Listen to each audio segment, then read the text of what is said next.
Indonesia has banned sex outside of marriage and banned unmarried couples from living together. Those convicted will face up to a year in jail. Oh my god. இந்த நியூஸை கேட்ட அடுத்த செகண்டே ஆயிரக்கணக்கான lovers marriage பண்ணி register office முன்னாடி போய் லைனில் நின்றுப்பானுவல. சிங்கிள்ஸ் எல்லாம் ரிஜிஸ்டர் ஆஃபீஸ்க்கு முன்னாடி கடையை போட்டு லாபம் பார்த்துருப்பானுவல. நிறையாவே பார்த்துருப்பானுவன். சரி, நம்ம விஷயத்துக்கு வருவோம். கல்யாணத்துக்கு முன்னாடி செக்ஸ் வச்சுக்கிறது கரெக்டாக தப்பா? கல்யாணத்துக்கு முன்னாடி செக்ஸ் வச்சுக்கிறதுலாம் கரெக்டு தான், ஆனால் செக்ஸ் மட்டுமே வச்சுக்கிறது தப்பு. காய்ஸ், இந்த வீடியோ பார்க்குற நீங்கள் யாராச்சும் டெலிவரி பாய் வேலை பார்க்குறீங்களா? அப்போ இந்த வீடியோ உங்களுக்கானது தான்.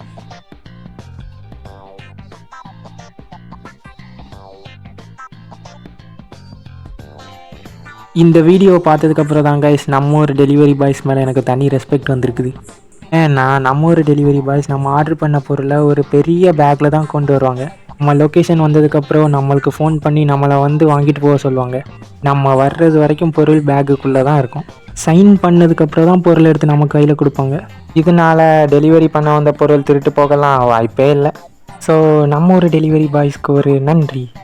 கார் விற்பனைக்கு உள்ளதுன்னு வீட்டுக்கு வெளில வச்சுருந்த போர்டை பார்த்துட்டு கார் வாங்க வந்த கஸ்டமரை பாருங்கள் கைஸ். சாரி, கார் நல்லா இருக்குதா இல்லை மோசமான கண்டிஷனில் இருக்கிறா, கொடுக்குற காசுக்கு ஒர்த்தாட்டு செக் பண்ண வந்திருக்கிற கஸ்டமரை பாருங்கள் கைஸ். இது எப்படி செக் பண்ணி பார்க்கும்? கார் டயர் நல்லா இருக்குதாட்டு கடிச்சு பார்க்குமோ, ஸ்பீடாக இருக்குதாட்டு கூட ரேஸ் ஓடி பார்க்குமோ. Holding the back of your dress with your other hand to tighten it is so real. கேல் ஐ ஹாவ் ஒன் arm.